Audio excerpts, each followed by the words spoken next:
ನಮಸ್ಕಾರ friends, welcome back to twins Pune vlogs in Kannada. ಇದು new ಇಯರ್ದು ಮೊದಲನೇ ಬ್ಲಾಗ್ ಅಂತ ಹೇಳ್ಬೋದು. ಸೊ ಅದಕ್ಕಾಗಿ ಎಲ್ಲರಿಗೂ ವಿಶ್ ಮಾಡ್ತಾ ಇದ್ದೀನಿ. Wish you happy new year, ಹೊಸ ವರ್ಷದ ಶುಭಾಶಯಗಳು ಎಲ್ಲರಿಗೂ.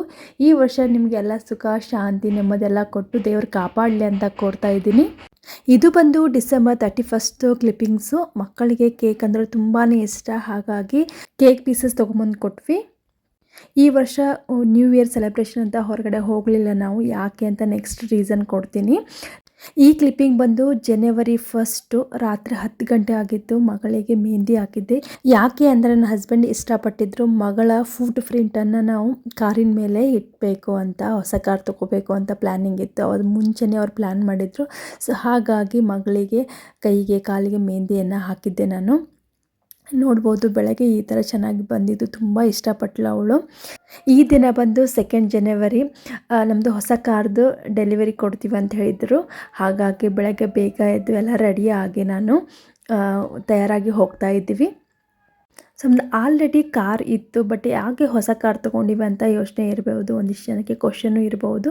ಹೌದು, ನಮ್ಮದು ಕಾರ್ ಇತ್ತು, ಬಟ್ ಅದರದ್ದು ಎಂಜಿನ್ ಪ್ರಾಬ್ಲಮ್ ಭಾಳ ಆಗ್ತಿತ್ತು. ಸೊ ನಮ್ಮದು ಬಿಸ್ನೆಸ್ ಇರೋದರಿಂದ ಅವ್ರಿಗೆ ಸರ್ವಿಸಿಗೆ ಕೊಡೋದು ಜಾಸ್ತಿ ಆಗ್ತಾಯಿತ್ತು. ಹಾಗಾಗಿ ಡಿಸ್ಟರ್ಬ್ ಆಗ್ತಾಯಿತ್ತು ಅವ್ರ ಬಿಸ್ನೆಸ್ಸಿಗೆ ಅಂಥೇಳಿ ನಾವು ಕಾರ್ನ ಎಕ್ಸ್ಚೇಂಜ್ ಮಾಡಿದ್ವಿ. ಸೊ ಇಲ್ಲಿ ನೋಡ್ಬೋದು, ಉತ್ತಪ್ಪ ಮಾಡಿದೆ, ದೋಸೆ ಹಿಟ್ಟಿತ್ತು. ಹಾಗಾಗಿ ಉತ್ತಪ್ಪ ರೆಡಿ ಮಾಡಿಕೊಂಡು ಎಲ್ಲರೂ ದೋಸೆ ತಿಂದು ರೆಡಿ ಆದ್ವಿ. ನೆಕ್ಸ್ಟ್ ನನ್ನ ಹಸ್ಬೆಂಡ್ ಏನು ಬಿಸ್ನೆಸ್ ಅಂತಲೂ ಒಂದಿಷ್ಟು ಜನ ಕೇಳಿದರು. ಅದು ಬಂದು ನಮ್ಮದು ಕ್ರೇನ್ಸ್ದು ಮ್ಯಾನುಫ್ಯಾಕ್ಚರಿಂಗ್ ಮಾಡ್ತಾರೆ ನಮ್ಮ ಹಸ್ಬೆಂಡು. ಸೊ ಅದರದ್ದು ಕಂಪ್ನಿ ಇದೆ. ಹಾಗಾಗಿ ಅವರು ಬೇರೆ ಬೇರೆ ಸ್ಟೇಟ್ಗೆ ಹೋಗಿ ಬರ್ತಾ ಇರ್ತಾರೆ. ಹಾಗಾಗಿ ನಾವು ಒಂದಿಷ್ಟು ಕಾರು ಹೊಸದಾಗಿದ್ದರೆ ಈಸಿ ಆಗುತ್ತೆ ಅಂಥೇಳಿ ನಾವು ಚೇಂಜ್ ಮಾಡಿದ್ವಿ. ಇಲ್ಲಿ ನೋಡ್ಬೋದು, ನಮ್ಮ ಫ್ರೆಂಡ್ಸ್ ಫ್ಯಾಮ್ಲಿನ ಕರ್ಕೊಂಡು ಕೇಸಿ ನಾವು ಶೋರೂಮ್ಗೆ ಹೋದ್ವಿ. ಅಲ್ಲೇ ಅವ್ರು ಹೇಳಿದ್ರೆ ಇನ್ನೊಂದು 1/2 hour ವೆಯ್ಟ್ ಮಾಡಿ, ಇನ್ನೊಂದ್ಸತಿ ಕ್ಲೀನ್ ಮಾಡಿ ಕಾರ್ನ ನಿಮ್ಗೆ ಕೊಡ್ತೀವಿ ಅಂಥೇಳಿ. ಸೊ ಹಾಗಾಗಿ ಮಕ್ಕಳು ತುಂಬಾ ಖುಷಿಯಲ್ಲಿದ್ದರು, ಹೊಸ ಕಾರ್ ತೊಗೋತೀವಿ ಅಂಥೇಳಿ. ಸೊ ಅದೇ ಖುಷಿಯೊಳಗೆ ಅವ್ರಿಗೂ ನಾನು ಸ್ವಲ್ಪ ಚೆನ್ನಾಗಿ ರೆಡಿ ಮಾಡಿದ್ದೆ. ಟ್ವಿನ್ಸ್ ಇದ್ರಲ್ಲ, ಹಾಗಾಗಿ ಇಬ್ಬರು ಸೇಮ್ ಕಲರ್ದು ಡ್ರೆಸ್ಸನ್ನು ಮ್ಯಾಚ್ ಮಾಡಿದ್ದೆ. ಮಗಳಿಗೆ ಫುಟ್ ಪ್ರಿಂಟ್ ಮಾಡಿಸ್ತೀನಿ ಅಂತಂತ ಹೇಳಿದ್ರಲ್ಲ, ಹಾಗಾಗಿ ನಾನು ಸ್ವಲ್ಪ ಚೆನ್ನಾಗಿ ಡೆಕೋರೇಟ್ ಮಾಡಿದ್ದೆ ಅವಳಿಗೆ. ನ್ಯೂ ಇಯರ್ ಸ್ಟಾರ್ಟಿಂಗ್ಗೆ ಹೊಸ ಕಾರ್ ತೊಗೊಂಡಿದ್ದು ತುಂಬಾ ಖುಷಿ ಆಯಿತು. ಹೊಸ ವರ್ಷ, ಹೊಸ ಕಾರು ಮತ್ತು ಹೊಸ ಪಯಣ ಅಂತ ಹೇಳ್ಬೋದು. ಫ್ಯಾಮಿಲಿ ಮೆಂಬರ್ಸು ತುಂಬಾ ಖುಷಿಪಟ್ಟರು ಈ ವಿಷಯ ಕೇಳಿ. ನಮ್ಮ ಹಳೆ ಕಾರ್ ಬಂದು 4 years ಬ್ಯಾಕ್ ತೊಗೊಂಡಿದ್ವಿ ನಾವು. ಆ ಟೈಮ್ದಿಗೆ ನಮ್ಮ ಮಕ್ಕಳಿಗೆ ಹುಟ್ಟಿದ್ದಿಲ್ಲ. ಸೊ ಅವಾಗಿಂದ ಸೆಲೆಬ್ರೇಷನ್ ಬೇರೆ ಥರ ಇತ್ತು. ಬಟ್ ಇವಾಗ ಮಕ್ಕಳಾದಮೇಲೆ ಅದೊಂಥರ ಖುಷಿನೇ ಬೇರೆ ಅಂತ ಹೇಳ್ಬೋದು. ಇಷ್ಟು ಜಲ್ದಿ ನಾವು ಕಾರ್ನ ಚೇಂಜ್ ಮಾಡೋ ರೀಸನ್ಸ್ ಏನಂದರೆ, ಕಾರೆಲ್ಲ ಹೊಸದಾಗಿದೆ, 4 years ಆಯಿತು ಜಸ್ಟ್. ನಾವು ತೊಗೊಂಡಿದ್ದು ಹೊಸ ಕಾರನ್ನೇ, ಬಟ್ ಅದರದ್ದು ರನ್ನಿಂಗ್ ಜಾಸ್ತಿ ಆಗಿತ್ತು. ಅಂದರೆ ನಮ್ಮದು ಬಿಸ್ನೆಸ್ ಇರೋದರಿಂದ ಒಂದು ಸ್ಟೇಟಿಂದ ಮತ್ತೊಂದು ಸ್ಟೇಟಿಗೆ ಹೋಗ್ತಾ ಇರ್ತಾರೆ. ಹಾಗಾಗಿ ತುಂಬಾ ಯುಟಿಲೈಸ್ ಮಾಡಿದ್ರು ಆ ಕಾರ್ನ. ಹಾಗಾಗಿ ಒಂಚೂರು ಪ್ರಾಬ್ಲಮ್ ಆಗ್ತಾಯಿತ್ತು, ಎಂಜಿನ್ ಪ್ರಾಬ್ಲಮ್ ಅಂತೇಳಿ. ಸೊ ಹಾಗಾಗಿ ಮಂತ್ಲಿ ಒಂದೊಂದ್ಸತಿ ಸರ್ವಿಸ್ ಮಾಡಿಸುವಂಥ ವ್ಯವಸ್ಥೆ ಬಂದುಬಿಡ್ತು. ಹಾಗಾಗಿ ಕಾರೇ ಚೇಂಜ್ ಮಾಡಿಬಿಡೋಣ, ಸೊ ಬೆಟ್ರ್ ಅಂಥೇಳಿ ಕಾರ್ ಚೇಂಜ್ ಮಾಡಿದ್ವಿ. ಅದೇ ಮೇನ್ ರೀಸನ್ ಅಂತ ಹೇಳ್ಬೋದು ನಾವು ಹೊಸ ಕಾರ್ ತಗೊಳ್ಳೋದಕ್ಕೆ. ಸೇಫ್ಟಿ ತುಂಬಾ ಇಂಪಾರ್ಟೆಂಟ್ ಆಗುತ್ತೆ. ಸೊ ಹಾಗಾಗಿ ನಾವು ಕಾರ್ನ ಚೇಂಜ್ ಮಾಡಬೇಕಾಯಿತು. ಸೊ ನಾವು ಹೋಗಿದ್ದು ಮಾರ್ನಿಂಗ್ 11:30 ಆಗಿತ್ತು ನಾವು ಶೋರೂಮಿಗೆ ರೀಚ್ ಆಗೋಷ್ಟಿಗೆ. ಆ ಟೈಮ್ದಲ್ಲಿ ಯಾರೂ ಇದ್ದಿದ್ದಿಲ್ಲ. ಸೊ ನಮ್ಮದೇ ಕಾರ್ ಡೆಲಿವರಿ ಇತ್ತು. ಹಾಗಾಗಿ ಜಾಸ್ತಿ ಟೈಮ್ ಸಿಕ್ತು ನಮಗೆ ಪೂಜೆ ಮಾಡೋದಕ್ಕಿರ್ಬೋದು, ಆರಾಮಾಗಿ ನಾವು ವೀಡಿಯೋಸ್ ಮಾಡೋದಿರ್ಬೋದು, ಫೋಟೋಸ್ ತಗೋದಿರ್ಬೋದು. ಸೊ ತುಂಬ ಚೆನ್ನಾಗಿ ಅನ್ನಿಸ್ತು, ಅಷ್ಟು ಗಡಿಬಿಡಿ ಅಂತ ಅನ್ನಿಸ್ಲಿಲ್ಲ. ಸೊ ಅವ್ರು ನಮ್ಗೆ ಹೇಳಿದ್ರು, ನೀವು ಹಾರ ತೊಗೊಂಡು ಬನ್ನಿ, ನಾವು ಪ್ರೊವೈಡ್ ಮಾಡಲ್ಲ ಅಂತ ಹೇಳಿದರು. ಹಾಗಾಗಿ ಹಾರ, ಕಾಯಿ ಮತ್ತು ನಿಂಬೆಹಣ್ಣು ತೊಗೊಂಡು ಹೋಗಿದ್ವಿ. ಅದು ಬಿಟ್ಟು ಏನು ಆರತಿ ಎಲ್ಲ ಅಷ್ಟು ಅವ್ರು ಕೊಡ್ತೀವಿ ಅಂತ ಹೇಳಿದರು. ಹಾಗೆ ಅವರಿಗೆ ನನ್ನ ಮಗಳದ್ದು ಫುಟ್ ಪ್ರಿಂಟ್ ಮಾಡಿಸ್ತೀವಿ, ಹಾಗಾಗಿ ನಿಮ್ಮ ಹತ್ರ ಫೆಸಿಲಿಟಿ ಐತೆ ಇಲ್ಲ ಅಂತ ಕೇಳಿದ್ವಿ. ಹಾಂ ಆಯ್ತೇಳಿ ಮಾಡ್ತೀವಿ ಅಂತೇಳಿ ಅವ್ರು ಅದರದ್ದು ಫೆಸಿಲಿಟಿ ಮಾಡಿಕೊಟ್ರು ನಮಗೆ. ನೋಡ್ಬೋದು, ಕಾರ್ ಈ ಥರ ಇದೆ. ನಮ್ಮ ಕಾರ್ ಹೆಸರು ಬಂದು ಗ್ರ್ಯಾಂಡ್ ವಿಟಾರ ಅಂತೇಳಿ. ತುಂಬ ಚೆನ್ನಾಗಿದೆ, ನ್ಯೂ ಮಾಡೆಲ್ ಅಂತ ಹೇಳ್ಬೋದು. ನನ್ನ ಹಸ್ಬೆಂಡ್ಗೆ ವೈಟ್ ಅಂದರೆ ತುಂಬಾ ಇಷ್ಟ. ಮುಂಚೆ ಬ್ಲ್ಯಾಕ್ ಅಂತ ಹೇಳಿದರು, ಬಟ್ ಆಮೇಲೆ ಅವರಿಗೇನೋ ನನಗೆ ವೈಟೇ ಬೆಸ್ಟ್ ಅನಿಸುತ್ತೆ ಈ ಬಿಸ್ನೆಸ್ಗೆ, ಹಾಗಾಗಿ ವೈಟ್ ತೊಗೋತೀನಿ ಅಂತ ಹೇಳಿದರು. ಸೊ ಹಾಗಾಗಿ ವೈಟ್ ತೊಗೊಂಡ್ವಿ. ಸೊ ಪೂಜೆ ನಡೀತಾ ಇದೆ ಇಲ್ಲಿ. ಹಾಗೆ ಇಲ್ಲಿ ಇನ್ನೊಂದು ನನಗೆ ಖುಷಿ ವಿಚಾರ ಏನಂದರೆ, ಅಮ್ಮ ಊರಿಂದ ಬಂದಿದ್ದರು. ಸೊ ಅಮ್ಮ ಬಂದಾಗೆ ನಾವು ಹೊಸ ಕಾರ್ ತೊಗೊಂಡಿದ್ವಿ. ಅದು ಒಂದು ಖುಷಿ ವಿಚಾರ ಅಂತ ಹೇಳ್ಬೋದು. ಅಮ್ಮ ಜೊತೆಗಿದ್ರಲ್ಲ, ಆ ಥರ ಏನೋ ಒಂದು ಖುಷಿ ಕೊಡ್ತು ನನಗೆ. ಹಾಗೆ ನಮ್ಮ ಫ್ಯಾಮಿಲಿ ಫ್ರೆಂಡ್ಸ್ ಅಂತ ಹೇಳ್ಬೋದು. ವಿದ್ಯಾ ಅಂತೇಳಿ ನನ್ನ ಕ್ಲೋಸ್ ಫ್ರೆಂಡ್ ಪುಣೆಯಲ್ಲಿ. ಅವಳು ಏನಾದರೂ ನಮ್ಮ ಮನೆಯಲ್ಲಿ ಏನಾರ ಫಂಕ್ಷನ್ ಇದ್ದರೆ ಅವಳು ಬರ್ತಾಳೆ, ಮತ್ತು ನಾನು ಅವ್ರ ಮನೇಲಿ ಏನಾದರೂ ಫಂಕ್ಷನ್ ಇದ್ದರೆ ನಾವು ಹೋಗ್ತೀವಿ. ಸೊ ಏನೇ ಒಂದು ಸ್ಪೆಷಲ್ ಒಕೇಶನ್ ಇತ್ತಂದ್ರೆ ಒಬ್ರಿಗೊಬ್ರು ಹೋಗ್ತೀವಿ. ಸೊ ಅವ್ರದ್ದು ಹೆಲ್ಪ್ ತುಂಬಾ ಇದೆ ನಮಗೆ. ಸೊ ಇಲ್ಲೇನು ಆಲ್ಮೋಸ್ಟ್ ಒಂದು ವೀಡಿಯೋಸ್ ಕ್ಲಿಪ್ಪಿಂಗ್ಸ್ ಎಲ್ಲ ನನ್ನ ಫ್ರೆಂಡು ವಿದ್ಯಾ ಮತ್ತು ಅವ್ರ ಹಸ್ಬೆಂಡು ಅಂದರೆ ನಾನು ಅಣ್ಣ ಅಂತ ಕರಿತೀನಿ, ಅವರೇ ನಮ್ಮದಿದೆಲ್ಲ ಒಟ್ಟು ಈ ಥರ ಮಾಡಿ, ಈ ಥರ ನಾವು ಫೋಟೋ ತೆಗಿತೀವಿ, ನೀ ಈ ಥರ ನಿಂದ್ರಿ ಅಂತ ಹೇಳಿದ್ದೆ ಅವರೇ. ಸೊ ಅವ್ರ ಮಗಳು, ಮುದ್ದಾದ ಮಗಳಿದ್ದಾಳೆ, ಜಾನು ಅಂತೇಳಿ ಕರಿತೀವಿ ನಾವು. ಅವಳ ಹೆಸರು ಬಂದು ಪೃಥ್ವಿಕಾ ಅಂತೇಳಿ. ನನ್ನ ಮಕ್ಕಳ ಜೊತೆ ತುಂಬ ಚೆನ್ನಾಗಿ ಆಟ ಆಡ್ತಾಳೆ. ಒಬ್ರಿಗೊಬ್ರು ಇಷ್ಟು ಚೆನ್ನಾಗಿ ಹೊಂದಾಣಿಕೆ ಇದೆ ಅಂದರೆ ಅದೇ ಒಂದು ಖುಷಿ ಕೊಡುತ್ತೆ. ಪುಣೆಯಲ್ಲಿ ಯಾರೂ ಇರೋದಿಲ್ಲ. ಸೊ ನಮ್ಮ ಫ್ರೆಂಡ್ಸೇ ನಮಗೆ ಫ್ಯಾಮ್ಲಿ ರಿಲೇಷನ್ಸು ಎಲ್ಲ ಅಂತ ಹೇಳ್ಬೋದು. ಸೊ ಅವರಿಲ್ಲಾರ್ದೆ ನಾವು ಎಲ್ಲಿಗೂ ಹೋಗಲ್ಲ. ಹಾಗಾಗಿ ಕಾರ್ ಡೆಲಿವರಿ ಇದೆ ಬನ್ನಿ ಅಂತ ಹೇಳಿದ್ರೇ ಅವರು ಲೀವ್ ಹಾಕಿ ಬಂದುಬಿಟ್ರು. ಸೊ ಅದು ಹೋಲ್ ಡೇ ನಮ್ಮ ಜೊತೆನೇ ಟೈಮ್ ಸ್ಪೆಂಡ್ ಮಾಡಿದ್ರು. ಅವರಿಗೆ ಸ್ಪೆಷಲಾಗಿ ಥ್ಯಾಂಕ್ಸ್ ಅಂತ ಹೇಳೋದಕ್ಕೆ ಇಷ್ಟಪಡ್ತೀನಿ. ಸೊ ಪೂಜೆ ಎಲ್ಲ ಮುಗಿಸ್ಕೊಂಡು ನಾವು ನೆಕ್ಸ್ಟ್ ನಿಂಬೆಹಣ್ಣು ಇಲ್ಲಿ ಅವ್ರು ಅಲೋ ಮಾಡಲಿಲ್ಲ. ತೆಂಗಿನಕಾಯಿನ ಸ್ವಲ್ಪ ಮುಂದೆ ಹೋಗಿ ನೀವು ತೆಂಗಿನಕಾಯಿ ಹೊಡಿ ಅಂತ ಹೇಳಿದರು.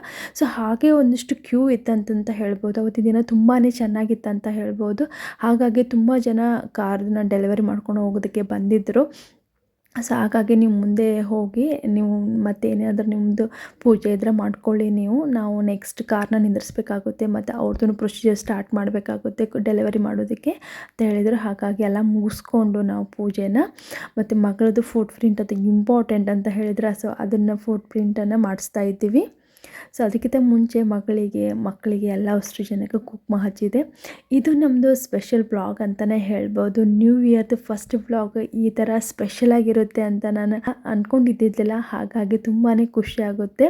ಸೊ ಹಾಗೆ ನಾನು ರೆಸಿಪೀಸ್ ವೀಡಿಯೋಸ್ ಎಲ್ಲ ಯೂಶ್ವಲಿ ಮಾಡ್ತಿರ್ತೀನಿ. ಬ್ಲಾಗ್ ಮಾಡೋದು ತುಂಬಾ ಕಡಿಮೆ. ರೀಸನ್ ಇಷ್ಟೇ, ಮಕ್ಕಳ ಜೊತೆ ನಂಗೆ ಜಾಸ್ತಿ ಟೈಮ್ ಸ್ಪೆಂಡ್ ಮಾಡೋದಕ್ಕಾಗಲ್ಲ ಅಂಥೇಳಿ ಜಾಸ್ತಿ ನಾನು ಮಕ್ಕಳ ಜೊತೆ ಟೈಮ್ ಸ್ಪೆಂಡ್ ಮಾಡ್ತೀನಿ. ಅದ್ರ ಜೊತೆಗೆ ನನಗೆ ಇದರ ಒಂದು ಹಾಬಿ ಅಂತ ಹೇಳ್ಬೋದು ಯೂಟ್ಯೂಬ್ ಅಂದರೆ. ಹಾಗಾಗಿ ನಾನು ರೆಸಿಪೀಸನ್ನು ಜಾಸ್ತಿ ಹಾಕ್ತಾ ಇರ್ತೀನಿ. ಸೊ ಒಂದಷ್ಟೇ ಏನಾದರೂ ಮೂಡ್ ಬಂದರೆ ನಾನು ಬ್ಲಾಗ್ಸು ಮಾಡ್ತಾ ಇರ್ತೀನಿ. ಹಾಗಾಗಿ ರೆಸಿಪೀಸು ಬ್ಲಾಗ್ಸ್ ಎಲ್ಲ ಸಿಗ್ಬೋದು ನಮ್ಮ ಯೂಟ್ಯೂಬ್ ಚಾನಲಲ್ಲಿ. ನಿಮಗೆ ಈ ವಿಡಿಯೋ ಇಷ್ಟ ಆಗ್ತಿತ್ತಂತ ನಾನು ಭಾವಿಸ್ತೀನಿ. ಇಷ್ಟ ಆದರೆ ನಮ್ಮ ಚಾನಲ್ಗೆ ಸಬ್ಸ್ಕ್ರೈಬ್ ಆಗಿ ಹೀಗೆ ಸಪೋರ್ಟ್ ಮಾಡ್ತಾಯಿರಿ. ಸೊ ಫೈನಲಿ ಪೂಜೆ ಎಲ್ಲ ಮುಗೀತು. ನೆಕ್ಸ್ಟ್ ಎಲ್ಲರಿಗೂ ನಾವು ಪೇಡೆನ ಹಂಚಿದ್ವಿ. ಇದು ನಮ್ಮದು ನ್ಯೂ ಇಯರ್ ಸೆಕೆಂಡ್ ಡೇದು ಸ್ಪೆಷಲ್ ಧಮಾಕ ಅಂತ ಹೇಳ್ಬೋದು. ಇದೇ ರೀಸನ್ಗೆ ನಾವು ಇಯರ್ ಎಂಡಿಗೆ ಅಂದರೆ 31 ಡಿಸೆಂಬರಿಗೆ ಹೊರಗಡೆ ಹೋಗಲಿಲ್ಲ. ನೆಕ್ಸ್ಟ್ 2 ಡೇಸ್ ಆಮೇಲೆ ಮತ್ತೆ ಹೋಗೋದಿದೆ ಅಂಥೇಳಿ ನಾವು ಮನೆಯಲ್ಲೇ ನ್ಯೂ ಇಯರ್ದು ವೆಲ್ಕಮಿಂಗ್ ಮಾಡ್ಕೊಂಡ್ವಿ. ಅಮ್ಮನೂ ಮನೆಯಲ್ಲಿದ್ದರೆ ಹಾಗಾಗಿ ಹೊರಗಡೆ ಹೋಗಲಿಲ್ಲ. ಜಸ್ಟ್ ಮಕ್ಕಳಿಗೆ ಕೇಕ್ ಪೀಸಸ್ ಕೊಟ್ಟು ನಾವು ಸೆಲೆಬ್ರೇಷನ್ ಮಾಡಿದ್ವಿ ನ್ಯೂ ಇಯರ್ನ. ನೆಕ್ಸ್ಟ್ ಇಲ್ಲಿ ನಾವು ನಿಂಬೆಹಣ್ಣನ್ನು ಇಟ್ಟು ಗಾಡಿಯನ್ನು ಓಡಿಸಿ ನಾವು ಹೋಗ್ತಾ ಇದ್ದೀವಿ. ನೆಕ್ಸ್ಟ್ ಬಂದು ಇದು ನೋಡ್ಬೋದು, ಜಸ್ಟ್ ನನ್ನ ಫ್ರೆಂಡೇನೆ ಕ್ಲಿಪ್ಪಿಂಗ್ ತೊಗೊಂಡಿದ್ದು, ತುಂಬ ಚೆನ್ನಾಗಿದೆ. ತೋರಿಸ್ತಾ ಇದ್ರು ಕಾರ್ನಲ್ಲಿ ಏನೇನು ಫ್ಯೂಚರ್ಸ್ ಇದೆ ಅಂತ. ಇಲ್ಲಿ ಬಂದು ಡಬಲ್ ಸನ್ ರೂಫ್ ಇತ್ತು, ಹಾಗೆ ಒಂದಿಷ್ಟು ಫ್ಯೂಚರ್ಸ್ ಇತ್ತು. ಇವಳೇ ನೋಡಿ ನನ್ನ ಫ್ರೆಂಡ್ ವಿದ್ಯಾ ಅಂತೇಳಿ, ನನ್ನ ಬೆಸ್ಟ್ ಫ್ರೆಂಡ್ ಅಂತ ಹೇಳ್ಬೋದು. ನೆಕ್ಸ್ಟ್ ಇಲ್ಲಿ ಅವ್ರು ತೋರಿಸ್ತಾ ಇದ್ದರು. ಇಲ್ಲಿ ನನಗೆ ಮುಂಚೆ ಗೊತ್ತಿದ್ದಿಲ್ಲ, ಪೆಟ್ರೋಲ್ ಅಂದರೆ ನಾರ್ಮಲಿ ಪೆಟ್ರೋಲ್ ಇರುತ್ತೆ ಅಂತ, ಪವರ್ ಪೆಟ್ರೋಲ್ ಅಂತ ಹೇಳ್ತಾ ಇದ್ದರು. ಸೊ ಅದು ಬಂದು ಪವರ್ ಆಗಿ ಕನ್ವರ್ಟ್ ಆಗುತ್ತೆ ಅಂತ. ಒಂದು 20 ಸ್ಪೀಡಲ್ಲಿ ಏನಾದರೂ ನಮ್ಮದು ಗಾಡಿ ಇದ್ದರೆ ಅದು ಬರೀ ಜಸ್ಟ್ ಪವರ್ ಮೂಲಕ ಹೋಗ್ತೈತೆ ಅಂತ. ಏನು ಪೆಟ್ರೋಲ್ ನೆಸಿಟಿ ಇಲ್ಲ ಅಂತ ಹೇಳ್ತಾ ಇದ್ದರು. ಅದನ್ನು ಜನ್ರೇಟ್ ಮಾಡುತ್ತೆ ಅಂತಂತೇಳಿ. ಸೊ ನೆಕ್ಸ್ಟ್ ನಾವು ಪೂಜೆದು ಮುಗಿಸ್ಕೊಂಡು ಅಂಬಾಭವಾನಿ ಗುಡಿಗೆ ಹೋದ್ರೈತಂತ ಫಸ್ಟ್ ದೇವಸ್ಥಾನಕ್ಕೆ ಬಂದ್ವಿ. ಸೊ ಅಲ್ಲಿ ದೇವಸ್ಥಾನದಲ್ಲಿ ಕಾಯದ ಒಡಿಸಿ ಸ್ವಲ್ಪ ಹೊತ್ತು ಕೂತು ನಾವು ನೆಕ್ಸ್ಟ್ ಮತ್ತೆ ಬೇರೆ ದೇವಸ್ಥಾನಕ್ಕೆ ಹೋಗಬೇಕಂತ ಪ್ಲ್ಯಾನ್ ಮಾಡಿದ್ವಿ. ಅದಕ್ಕಿಂತ ಮುಂಚೆ ಟೈಮ್ ಆಲ್ರೆಡಿ ಮಧ್ಯಾಹ್ನ 2:30 ಆಗಿತ್ತು. ಸೊ ಹಾಗಾಗಿ ಮಕ್ಕಳಿಗೆ ತುಂಬ ಹಸಿವಾಗಿತ್ತು. ಸೊ ಹಾಗಾಗಿ ಎಲ್ಲರೂ ಹೋಟೆಲ್ಗೆ ಹೋಗಿ ಊಟ ಮಾಡಿದ್ವಿ. ಮಕ್ಕಳಿಗೆ ಗ್ರ್ಯಾಂಡ್ ಡ್ರೆಸ್ಸಸ್ ಹಾಕಿರೋದ್ರಿಂದ ಅವರು ಹೋಲ್ ಡೇ ಕಂಫರ್ಟೇಬಲ್ ಆಗಿರಲ್ಲ ಅಂಥೇಳಿ ಎಕ್ಸ್ಟ್ರಾ ಬಟ್ಟೆ ತಂದಿದ್ದೆ. ಅದನ್ನಲ್ಲೇ ಕಾರ್ನಲ್ಲೇ ಎಕ್ಸ್ಚೇಂಜ್ ಮಾಡಿಕೊಂಡು ನಾವು ಊಟಕ್ಕೆ ಬಂದ್ವಿ. ಸಿಂಪಲ್ಲಾಗಿ ಊಟದ ಮುಗಿಸ್ಕೊಂಡು ನಾವು ನೆಕ್ಸ್ಟ್ ನಿಮಗೆ ಆಲ್ರೆಡಿ ಗೊತ್ತಿರಬೇಕು, ತಿರುಪತಿ ಅಂದರೆ ತುಂಬಾ ಫೇಮಸ್ ದೇವಸ್ಥಾನ. ಅದೇ ಥರ ಇಲ್ಲಿ ಪುಣೆಯಲ್ಲಿ ಪ್ರತಿಪಾಲಜಿ ಅಂತ ಇದೆ. ಸೊ ಅಲ್ಲಿಗೆ ನಾವು ಹೋಗ್ತಾ ಇದ್ದೀವಿ. ಸೊ ಅಮ್ಮ ಬಂದಿದ್ದರು. ಸೊ ಹೊಸ ಕಾರ್ ಇದೆ. ಸೊ ಅವತ್ತಿನ ದಿನವೇ ಟೈಮ್ ಸಿಕ್ಕಿದೆ ಅಂತೇಳಿ ಅಲ್ಲಿಗೆ ಹೋಗಿ ಬಂದ್ವಿ. ಸೊ ನನ್ನ ಹಸ್ಬೆಂಡ್ ಸ್ವಲ್ಪ ಬ್ಯುಸಿ ಇರೋದರಿಂದ ಸೊ ನೆಕ್ಸ್ಟ್ ಡೇ ಮತ್ತೆ ಆಗುತ್ತೋ ಇಲ್ಲ, ಅವತ್ತಿನ ದಿನವೇ ಕವರ್ ಮಾಡಿಬಿಡೋಣ ಜಾಸ್ತಿ ಆದಷ್ಟು ಅಂತೇಳಿ ನಾವು ಅಲ್ಲಿಗೆ ಹೋಗ್ತಾ ಇದ್ವಿ. ಆ್ಯಕ್ಚುಲಿ ನಾನು ಪ್ಲ್ಯಾನ್ ಮಾಡಿದ್ದು ಪುಣೆಯಲ್ಲಿ ತುಂಬ ಫೇಮಸ್ ಆದ ಡಕ್ಳು ಶೇಟ್ ಗಣಪತಿಗೆ ಹೋಗ್ಬೇಕಂತ ಅಂದ್ಕೊಂಡ್ವಿ. ಬಟ್ ಅಲ್ಲಿ ತುಂಬಾ ರಶ್ ಇರುತ್ತೆ ಅಂತ ಸೊ ನಾವು ಸ್ಕಿಪ್ ಮಾಡಿದ್ವಿ. ಪಾರ್ಕಿಂಗ್ ತುಂಬಾ ಪ್ರಾಬ್ಲಮ್ ಆಗುತ್ತೆ, ಅಲ್ಲಿಂದ ದೂರ ನಡ್ಕೊಳ್ತಾ ಹೋಗಿ ಆಮೇಲೆ ನಾವು ದರ್ಶನ ಮಾಡಬೇಕಾಗುತ್ತೆ ಅಂತೇಳಿ ಅದು ಸ್ಕಿಪ್ ಮಾಡಿದ್ವಿ. ನೆಕ್ಸ್ಟ್ ಡೇ ಹೋದ್ರಾಯ್ತು ಅಂತೇಳಿ. ಸೊ ಇಲ್ಲಿ ನಾವು ಪ್ರತಿ ಬಾಲಾಜಿಗೆ ಬಂದ್ವಿ. ಜಸ್ಟ್ ಇದು 35 ಕಿಲೋಮೀಟರ್ಸ್ ಇದೆ ಅಷ್ಟೇ ನಾವಿರುವಂಥ ಶೋರೂಮ್ನಿಂದ ಅಲ್ಲಿಗೆ ಹೋಗೋಷ್ಟಿಗೆ. ಸೊ ಇಲ್ಲಿ ಒಳಗಡೆ ನಮಗೆ ಮೊಬೈಲ್ ಅಲೋ ಮಾಡಲಿಲ್ಲ, ಹಾಗಾಗಿ ನಾನು ಹೊರಗಡೆ ಕ್ಲಿಪ್ಪಿಂಗ್ಸ್ ಅಷ್ಟೇ ತೋರಿಸ್ತಾ ಇದ್ದೀನಿ ನಿಮ್ಮ ಜೊತೆ. ತುಂಬ ಚೆನ್ನಾಗಿದೆ, ಒಂದ್ಸತಿ ಹೋಗಿ ನೋಡಿ ಬರುವಂಥದ್ದು ಅಂತ ಹೇಳ್ಬೋದು.